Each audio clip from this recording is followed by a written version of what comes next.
Alright everyone, welcome back to this channel. I hope you are all doing good. What really happens when a global superpower is issued what's being called a final warning in a community that has historically been on the front line of America's struggles responds with silence or something deeper? Because right now, tensions between the United States and Iran are rising very fast. But the reaction from black Americans, it's not what many expected. Let me roll these clips. I'll be coming back with more commentaries. And in case of any thoughts, kindly feel free to let me know in the comment section. Otherwise, stay tuned. The Iranian president wrote a letter to the American people yesterday, and I think that the timing was interesting. First of all, a very well-written letter, very poignant in my opinion, but I think that the timing of that letter, along with the other world leaders who felt the need to address their countries and the international community in advance of Donald Trump's little 9 p.m. yesterday address, meant that something was brewing. So they were all expecting, and they had a very keen understanding that something was going to happen at this 9 p.m. address that took 19 minutes and said literally nothing. He said nothing different than he always says. All he did was bloviate for 19 minutes, saying the exact same shit he says when he's rambling on at these press conferences or nothing different. So I really would like for you guys to hear this letter in its entirety and not piecemeal. All of these publications are reciting it piecemeal or like picking and choosing. And I think that it's really important to hear it in its entirety, okay? And I'd also like to know what we think everyone was expecting from the Orange yesterday. Anyway, I got to get through this fast because I don't want to run out of time. Okay. Iran just released a letter to the United States civilians basically saying put up or shut up. They released a letter to us basically exposing everything that the United States president and the executive branch is lying about. And they basically said, we're not your enemy. Iran wrote that letter because whatever comes next, if we don't stop it, they're not responsible for. Iran just wrote a letter to the United States civilians the way that Osama bin Laden wrote a letter in 2002 and 2009. And Osama bin Laden wrote a letter to the American people saying why he was attacking and doing 9/11. It was because of Palestine. Not because of just Israel, but because of the United States actions in Palestine. 9/11 had to do with a CIA agent that went rogue because he saw exactly what he wasn't taught. The lie. And as somebody that studied outside of the United States of America in South Africa and England, the lie is that they're telling you the truth. Iran just gave us our last warning. And I need to figure out what the fuck to do about it. Or they're going to hit soil.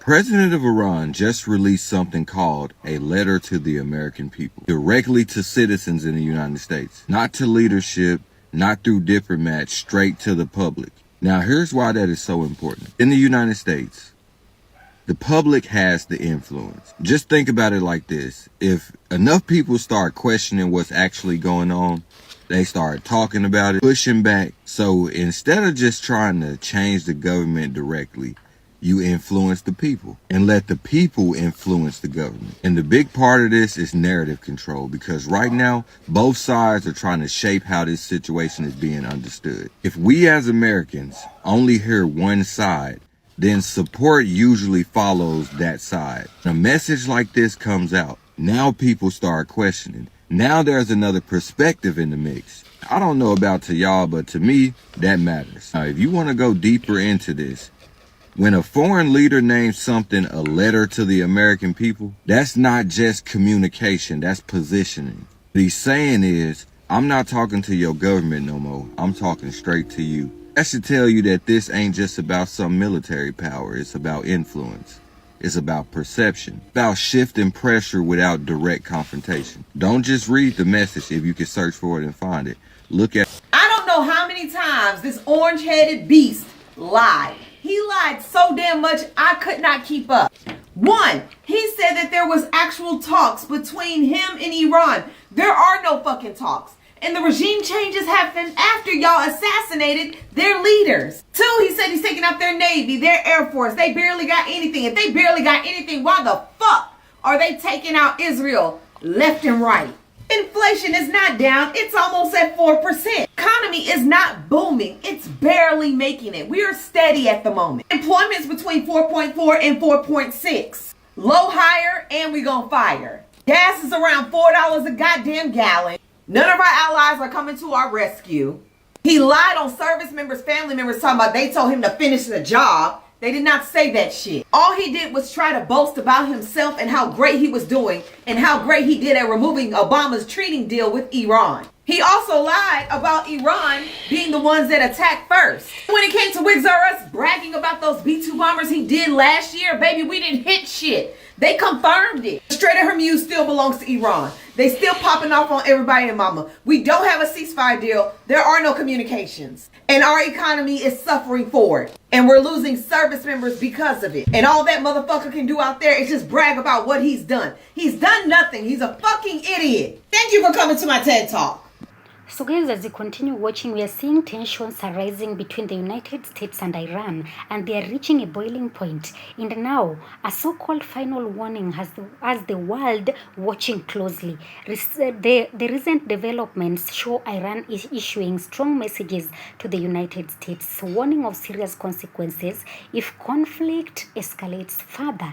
Officials have made it clear that any aggression could trigger a wider regional war, while negotiations over nuclear programs and sanctions remain deeply divided. And at the same time, Iran has warned American leaders and citizens about consequences that could extend far beyond the Middle East, raising fears of global instability. So guys, in this video, we're just here to explore how Black Americans are reacting to these rising tensions. They are questioning the politics, the narratives, and what it all means for everyday people, from the social media reactions to deeper historical perspectives. This discussion highlights voices that are often left out of mainstream coverage.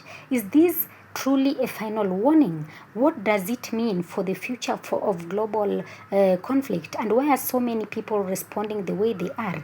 Just watch till the end and join the conversation. Anyway, guys, let's meet in the next one after this remaining clip. I'll be back. Of God, the compassionate, the merciful. Bismillah ar-Rahman ar-Rahim.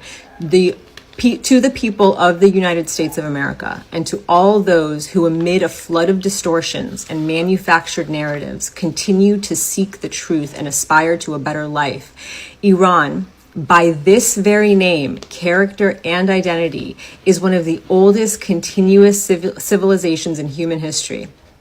Despite its historical and geographical advantages, at various times, Iran has never, in its modern history, chosen the path of aggression, expansion, colonialism, or domination. Even after enduring occupation, invasion, and sustained pressure from global powers, and despite possessing a military superiority over many of its neighbors, Iran has never initiated a war. Yet it has resolutely and bravely repelled those who have attacked it. The Iranian people harbor no enmity toward other nations, including the people of America, Europe, or neighboring countries. Even in the face of repeated foreign interventions and pressures throughout their proud history, Iranians have consistently drawn a clear distinction between governments and the peoples they govern. This is a deeply rooted principle in Iranian culture and collective consciousness, not a temporary political stance. For this reason, portraying Iran as a threat is neither consistent with the historical reality nor with present-day observable facts. Such a perception is the product of political and economic whims of the powerful. The need to manufacture an enemy in order to justify pressure, maintain military dominance, sustain the arms industry, and control strategic markets. In such an environment, if a threat does not exist, it is invented. Within this framework, the United States has concentrated the largest number of its forces, bases, and military capabilities around Iran, a country that, at least since the founding of the United States, has never initiated a war. Recent American aggressions launched from these very bases have demonstrated how threatening such a military presence truly is. Naturally, no country confronted with such conditions would forego strengthening its defensive capabilities. What Iran has done and continues to do is a measured response grounded in legitimate self-defense and by no means an initiation of war or aggression. Relations between Iran and the United States were not originally hostile, and early interactions between the Iranian and American people were not marred with hostility or coup d'etat, an illegal American 1953 tension. The turning point, however, was the intervention aimed at preventing the nationalization of Iran's own resources, their oil. That coup, because heaven forbid anyone wants to use their own resources to enrich their own country and their people, okay? That coup disrupted Iran's democratic process, reinstated a dictatorship, and sowed deep distrust among Iranians toward U.S. policies. This distrust deepened further with America's support for the Shah's regime, its backing of Saddam Hussein during the imposed war of the 1980s, the imposition of the longest and most comprehensive sanctions in the modern history, and ultimately unprovoked military aggression, twice in the midst of negotiations against Iran. Yet all these pressures have failed to weaken Iran. To the contrary, the country has grown before the Islamic something stronger in many areas. Literacy rates have tripled from roughly something today, from 30% to 90% maybe. Higher education has expanded dramatically. Revolution to overt advances have been achieved in modern technology. Significant? I can't read it. So healthcare services have improved and infrastructure has developed at a pace and scale incomparable to the past. These are measurable, observable realities that stand independent of fabricated narratives. At the same time, the destructive and inhumane impact of sanctions, war, and aggression on the lives of the resilient Iranian people must not be underestimated. The continuation of military aggression and recent bombings profoundly affect people's lives, attitudes, and perspectives. This reflects a fundamental human truth. When war inflicts irreparable harm on lives, homes, cities, and futures, people will not remain indifferent toward those responsible. This raises a fundamental question. Exactly which of the American people's interests are truly being served by this war? Was there any objective threat from Iran to justify such behavior? Does the massacre of... Yes, Iran has issued a strong warning to the United States, signaling that any further escalation could lead to serious consequences, possibly even a wider conflict. So this is not just political talk. This is the kind of language that makes the world pause. Military movements, diplomatic breakdowns, and rising global pressure are all building towards something bigger. And as always, when global conflict looms, everyday people are the ones who pay the price. Yes, so guys, but while media outlets focus on governments and people and power, there is another conversation happening, one that is not getting nearly as much attention. Across social media and online discussions, many Black Americans are responding in a way that is catching people off guard. Yes. So some are asking, why should we be emotionally invested in another international conflict when issues at home remain unresolved? Others are pointing out at a long history, a history where Black Americans have fought in wars for a country that often denied them basic rights. From past conflicts to present-day struggles, there is a growing sentiment that priorities feel misplaced. You'll see comments like, fix what is happening here first, or we've seen this before and we know how it ends. And it's not just indifference, it's a reflection of how narratives are shaped, on who is expected to care, and on who is often left out of the bigger picture. This reaction is not random. It's rooted in history, it's rooted in experience and in perspective. And for many, global conflicts are not just about patriotism, they are about understanding consequences. Who gets sent to fight, who benefits, and who is forgotten once it is over. These questions are shaping how people respond today. Yes. Meanwhile, the situation between the United States and Iran continues to escalate.